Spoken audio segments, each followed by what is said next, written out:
അങ്ങനെ അബിയുടെ ഫോണിൽ ആ വീഡിയോ കണ്ടിട്ട് മുത്തശ്ശൻ ഞെട്ടിത്തരിച്ച് നിൽക്കുകയാണ് കേട്ടോ. അബിയുടെ ഫോണിലെ ചാറ്റും വീഡിയോ ഒക്കെ കണ്ടപ്പോൾ തന്നെ മുത്തശ്ശന് കാര്യം മനസ്സിലായി. ഉറപ്പിക്കാം അബി തന്നെയാണ് ഈ കുഞ്ഞിൻ്റെ അച്ഛൻ എന്ന്. ഈ സമയത്ത് കുളിയൊക്കെ കഴിഞ്ഞ് അബി പുറത്തേക്ക് വരുന്നത്. അബിയെ കണ്ടുടൻ തന്നെ മുത്തശ്ശൻ ഒരൊറ്റ അടി. അപ്പോൾ അബി ചോദിക്കുന്നുണ്ട്, എന്താ മുത്തശ്ശ, എന്തിനാ എന്നെ തല്ലിയത്?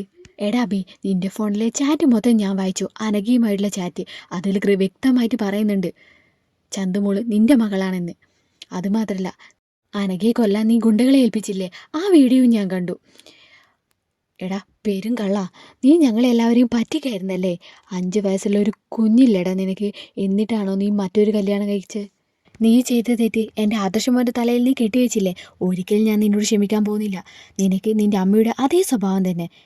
ഇതൊക്കെ കേട്ട് അബിക്കിങ് ദേഷ്യം വരുന്നുണ്ട് കേട്ടോ. അത് കടിച്ചമർത്തി അബി അവിടെ തന്നെ നിൽക്കുകയാണ്. അപ്പോൾ മുത്തശ്ശൻ ചോദിക്കുന്നുണ്ട്, എന്താടാ നിൻ്റെ മുഖത്തൊരു ദേഷ്യം, നിനക്കെന്നെ തല്ലാൻ തോന്നുന്നുണ്ടോ? ഈ സമയത്ത് ജാനകിയും ജലജയും മുത്തശ്ശിയൊക്കെ അങ്ങോട്ടേക്ക് വരികയാണ് കേട്ടോ.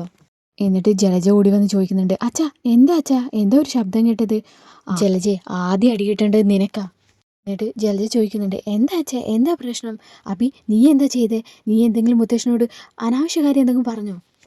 അനാവശ്യമൊന്നും പറഞ്ഞില്ല എന്നും പറഞ്ഞുകൊണ്ട് മുത്തശ്ശൻ എന്ത് ചെയ്യുന്നുണ്ട്, അനഘയുമായിട്ടുള്ള ചാറ്റും വീഡിയോസൊക്കെ ജലജയ്ക്ക് കാണിച്ചു കൊടുക്കുന്നുണ്ട്.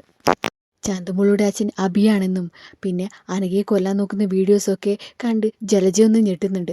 എന്നിട്ട് മുത്തശ്ശൻ ചോദിക്കുന്നുണ്ട്, ജലജ ഇനി നിനക്ക് എന്തെങ്കിലും പറയാനുണ്ടോ? ഇതൊക്കെ കേട്ടുകൊണ്ട് അബിയുടെ റൂമിലേക്ക് ആദർശ് വരുന്നുണ്ട് കേട്ടോ. അപ്പോൾ ആദർശിന് സമാധാനമാകുന്നുണ്ട്. സത്യം തെളിയിച്ചല്ലോ മുത്തശ്ശൻ, ഇനി എനിക്ക് സന്തോഷത്തോടെ നിൽക്കാം എന്ന് മനസ്സിൽ വിചാരിച്ചുകൊണ്ട് നായനെ നോക്കുന്നുണ്ട് കേട്ടോ. അപ്പോൾ നായന പറയുന്നുണ്ട്, ആദർശേട്ടാ സത്യം അധികകാലമൊന്നും മറച്ചു വെക്കാൻ പറ്റില്ലെന്ന് ഞാൻ പറഞ്ഞത് ശരിയല്ലേ? ഇപ്പം എല്ലാം തെളിഞ്ഞില്ലേ? എന്നിട്ട് മുത്തശ്ശൻ അബിയോട് പറയുന്നുണ്ട്, നീ ചന്തുമോളോട് പറഞ്ഞതൊക്കെ ഞാൻ കേട്ടു, അതുകൊണ്ടാണ് ഞാൻ നിന്നെ ഫോളോ ചെയ്തത്. എല്ലാ കാര്യങ്ങളും എനിക്ക് മനസ്സിലായി. മോനെ ആദർശേ, ഈ ഫോൺ നീ സൂക്ഷിച്ചു വെക്കണം. അനഘയെ കൊല്ലാൻ നോക്കിയ കേസിൽ ഇവനെ അകത്താക്കണം. ഇതൊക്കെ കേട്ടതോടെ അബി പരിഭ്രമിച്ചുകൊണ്ട് മുത്തശ്ശൻ്റെ കാലിൽ വീഴുന്നുണ്ട്. എന്നിട്ട് മാപ്പ് അപേക്ഷിക്കുന്നുണ്ട് കേട്ടോ. പക്ഷേ മാപ്പ് കൊടുക്കാൻ മുത്തശ്ശൻ തയ്യാറാവുന്നില്ല. എടാ ദുഷ്ട, നീയൊരു പെൺകുട്ടിയുടെ ജീവിതം നശിപ്പിച്ചവനാ. അനന്തപുരി തറവാട്ടിൽ ഇനി നിനക്കൊരു സ്ഥാനവുമില്ല. എന്നിട്ട് ഒന്നും അറിയാതെ ആദർശ് മോൻ്റെ തലയിൽ നീ അതൊക്കെ കെട്ടിവെച്ചിരിക്കുന്നു. ആദർശിന് ഇങ്ങനെയൊരു തെറ്റുപറ്റിയില്ലെന്ന് എനിക്കറിയാം. കൂട്ടത്തിൽ നവ്യമോൾക്കും അറിയായിരുന്നു. അവൻ്റെ അമ്മ മാത്രം അവനെ സംശയിച്ചത്. അവനെയും നിന്നെയും ഒരുപോലെ തന്നെ വളർത്തിയത് ഈ അനന്തപുരി തറവാട്ടിൽ. പിന്നെ നീ മാത്രം എന്താടാ ഈ തല തിരിഞ്ഞു പോയത് എന്നൊക്കെ പറഞ്ഞ് മുത്തശ്ശൻ കുറേ ദേഷ്യപ്പെടുന്നുണ്ട്. അപ്പോൾ അഭി പറയുന്നുണ്ട്, മുത്തശ്ശ എന്നെ എന്ത് വേണമെങ്കിൽ പറഞ്ഞു, മുത്തശ്ശൻ തല്ലിക്കോ, എന്നാലും ഞാൻ സഹിക്കും. എന്നെ പോലീസ് സ്റ്റേഷനിൽ മാത്രം കയറ്റില്ലേ മുത്തശ്ശ. നീ എന്തായാലും പോലീസ് സ്റ്റേഷനിൽ കയറും, അതിൽ സംശയം വേണ്ട. ഇതൊക്കെ ഞാൻ പോലീസുകാരെ കയ്യിൽ ഏൽപ്പിക്കുക തന്നെ ചെയ്യും. നീ പുറത്തായാലും ചന്തുമോൾ ഇവിടെയൊക്കെ കാണും, കാരണം അവൾ എൻ്റെ കൊച്ചുമോളാ. നീ അവളെ നല്ല രീതിയിൽ തന്നെ വളർത്തും. അതേ മോനെ, പോലീസ് സ്റ്റേഷനിലേക്ക് വിളിച്ചു പറ നീ. എത്രയും പെട്ടെന്ന് അവർ വന്ന് ഇവനെ കൊണ്ടുപോട്ടെ. അബി ഇതൊക്കെ കേട്ടുകൊണ്ട് പേടിച്ചുകൊണ്ട് മുത്തശ്ശനോട് യാചിക്കുന്നുണ്ട്. പക്ഷെ അതൊന്നും മുത്തശ്ശൻ കണക്കിലെടുക്കുന്നില്ല കേട്ടോ. എന്നിട്ട് മുത്തശ്ശൻ പറയുന്നുണ്ട്, എങ്ങനെയാണ് നീ ആദർശിനെ കുടുക്കിയതെന്ന് ഒന്ന് വിശദീകരിച്ച് പറ, ഞങ്ങളെല്ലാം ഒന്ന് കേൾക്കട്ടെ.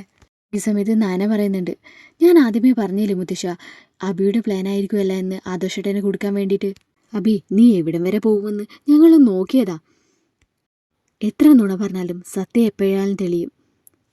ആദർശേ, നീ പോലീസിനെ വിളിച്ചോ? ഇല്ല മുത്തശ്ശ, ഇത് ഇപ്പോൾ വിളിക്കാം എന്ന് പറയുന്നുണ്ട്. അപ്പോൾ അബി പറയുന്നുണ്ട്, മുത്തശ്ശ വിളിക്കരുത് മുത്തശ്ശ പ്ലീസ്.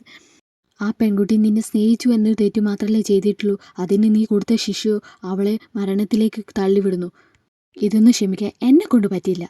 മുത്തശ്ശൻ്റെ ഈ കടുത്ത തീരുമാനത്തിന് മുമ്പിൽ അബി മുട്ടുകുത്തുന്നു. തുടർന്നുള്ള എപ്പിസോഡുകൾക്കായി ഈ ചാനൽ ഒന്ന് സബ്സ്ക്രൈബ് ചെയ്ത് നോക്കുക.